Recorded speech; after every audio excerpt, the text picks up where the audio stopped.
कारोबार सीख हमारे साथ।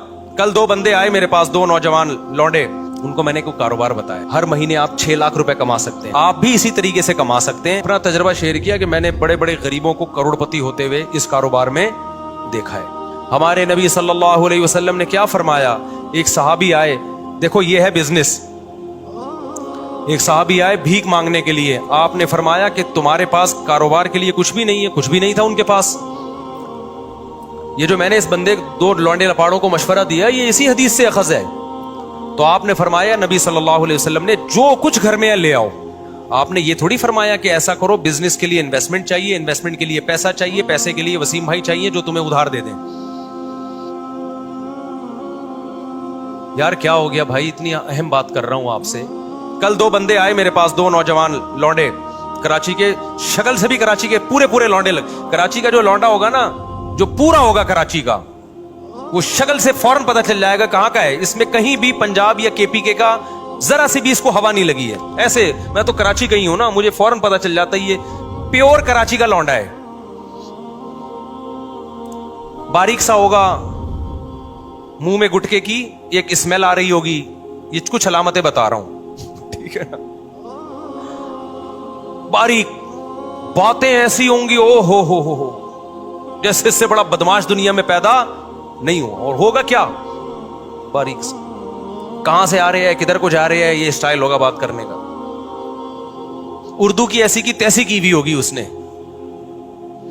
खैर अभी मैं ज्यादा फजाइल नहीं बताता, मैं कराची के हमारे अपने लोग नाराज हो जाएंगे, बोलेंगे साहब क्या कर रहे हो आप। जो खास कराची के इलाके हैं ना, उनकी बात कर रहा हूं। आप थोड़ा ऊपर के इलाकों में जाओ तो फिर थोड़ा सा डिजाइन चेंज होता है, लेकिन जो खास स्पेसिफिक कराची के असल इलाके हैं, मैं नाम नहीं लूंगा। दो लौंडे आए ना, क्रिप्टो करेंसी के बिजनेस, दिमाग क्या चल रहा है। मैंने कहा तुम्हारे पास है क्या, कह रही है जायज है नाजायज। मैंने कहा जायज नाजायज तो बाद में, तुम्हारे पास क्रिप्टो करेंसी में खरीदने के लिए है क्या। उन्होंने जो रकम बताई ना, मैंने कहा इसमें 4-6 गुटके आ सकते हैं। में क्रिप्टो करेंसी तो एक जुए की तरह है, इधर से उठा के करोड़पति बना दिया, उधर से जिनको गिराया है उन पटखे हुए लोगों को भी तो देखो, जिनको रोड पे ले आई है। कह रहे फिर हम क्या करें। मुझे पता था ये कराची में पढ़ाई के अलावा सब कुछ कर सकते हैं। ये पढ़ाई, क्योंकि बहुत हाई लेवल के स्कूलों में जाने के लिए इनके पास फीसें नहीं है। गवर्नमेंट के स्कूलों में हम मशवरा देंगे तो हमें पता है हशर क्या हो जाएगा। अभी सिर्फ गुटके पे है, वहां किस पे आ जाएंगे, सुट्टे पे आ जाएंगे। अब इनके पास पढ़ाई का ऑप्शन बोलो नहीं है। क्रिप्टो करेंसी और टोपी ड्रामा, मैंने कहा भाई मरेगा तू, अभी तुम लोग यंग लड़के हो, बिल्कुल तुम्हें बर्बाद, हमारा पैसा बर्बाद हो जाएगा सारा। कहने फिर क्या करें। मैंने कहा भाई अब तुम ये करो। उनको मैंने कोई कारोबार बताया, आपको नहीं बताऊंगा मैं, क्योंकि मैं कोई मोटिवेशनल स्पीकर नहीं हूं कि लोगों को ये बताऊं कि हर महीने आप 6 लाख रुपए कमा सकते हैं। देखा ना आपने, यूट्यूब पे आ रहा होता है हर महीने आप 6 लाख।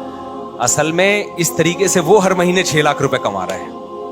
आप भी इसी तरीके से कमा सकते हैं कि लोगों को बताइए, एक YouTube पे अच्छा सा उन्वान लगाइए, आप हर महीने 1 करोड़ रुपए कमाइए, तो आपके जो चैनल है उसके इतने व्यूअर्स आएंगे। मोनेटाइज किया हुआ है आपने YouTube का चैनल, इतने व्यूअर्स आएंगे। YouTube जो है व्यूअरशिप पे आपको पैसे देता है, तो वो कमाए ना कमाए, आप बोलो कमा ले। तो मैंने उनसे कहा ये जो हर महीने 1 लाख कमाना, 1.5 लाख कमाना, ये खोपड़ी शरीफ से निकाल दो, यही सारे फसादात की जड़ है। इससे इंसान जाता है डिप्रेशन और टेंशन में। काम की बात है, सुन लें आप लोग भी। मैंने कहा जितने पैसे आपके पास है ना, जिनमें थोड़े से गुटके आते हैं, इसको गुटके में जाया ना करना। तो उनको एक मैंने छोटा सा मशवरा दिया, आप अमल ना करें। देखो हर मशवरा हर एक के लिए नहीं होता, ऐसा ना हो बर्बाद कर दो पैसा अपना। मैंने कहा यार तुम कुछ भी, तुम तो इससे प्रॉपर्टी भी नहीं ले सकते, और आजकल तो वैसे भी कराची में प्रॉपर्टियां बहुत गिरी हुई हैं। मैंने कहा तुम सीधा ना माहिरीन इतवार बाजार जाओ, जहां परिंदे बिक रहे होते हैं। और मैंने कहा ये दिमाग में ना रखना मैंने हर महीने 1 लाख कमाना है, मैंने हर महीने 2 लाख कमाना है, मैंने हर महीने 4 लाख। इससे सिवाय डिप्रेशन के कुछ भी हासिल नहीं होगा। आप ये बोलो मैंने इतना कमाना है जिससे मेरी बुनियादी जरूरत पूरी हो जाए। फिर अल्लाह रिस्क के दरवाजे खोलेगा तो ऐसा खोलेगा क्या बहुत कुछ देगा आप। और अभी से खोपड़ी बना ली ना ये मेरा हदफ है, तो भाई ये अल्लाहु यब्सुतुर रिज़्क़ लिमन यशाउ व यक़दिर, जिसके लिए चाहता हूं रिस्क के दरवाजे खोलता हूं, जिसके लिए चाहता हूं रिस्क के दरवाजे बंद कर देता हूं। ये तुम्हारी सोच पे नहीं मिलेगा कि मैं हर महीने 6 लाख चाहता हूं तो 6 लाख मिल जाए। ایسا نہیں ہونے, ڈپریشن ملے گی اور کچھ نہیں ملے گا. میں نے کہا آپ کے پاس جو اسباب اور وسائل ہیں آپ اس میں اسٹرگل کرو. تو میں نے کہا میں آپ کو بتاتا ہوں, ایک مشورہ دیتا ہوں, اور پہلے آپ کو بتا دوں آپ نے اس مشورے پہ عمل نہیں کرنا ورنہ کوئی مرے گا تو مجھے پکڑے گا. میں نے کہا اتوار بازار جاؤ, پرندوں کی مارکیٹ دیکھو کون سا پرندے کا نام کیا ہے اور کون سا پرندہ کس قیمت پہ بولو نا بک رہا ہے, اور کون سا بہت زیادہ بک رہا ہے جس میں لاس کا چانس نہیں. 1 مہینہ یہی کام کرو, جا کے بازار میں بیٹھ جاؤ بس, سمجھو. اس کے بعد میں نے کہا آپ کو مارکیٹ میں نا 1 مہینے میں اندازہ ہو جائے گا کہ یہ پیرٹس یا یہ برڈ ایسا برڈ ہے کہ اس کو خریدنے میں انویسٹمنٹ کم ہے اور پروفٹ تھوڑا ہے لیکن یقینی ہے. میں نے کہا وہ لا کے گھر میں ڈال دو, انڈے بچے پیدا ہوں گے, اس کو لے جا کے مارکیٹ میں بولو نا بیچ دو.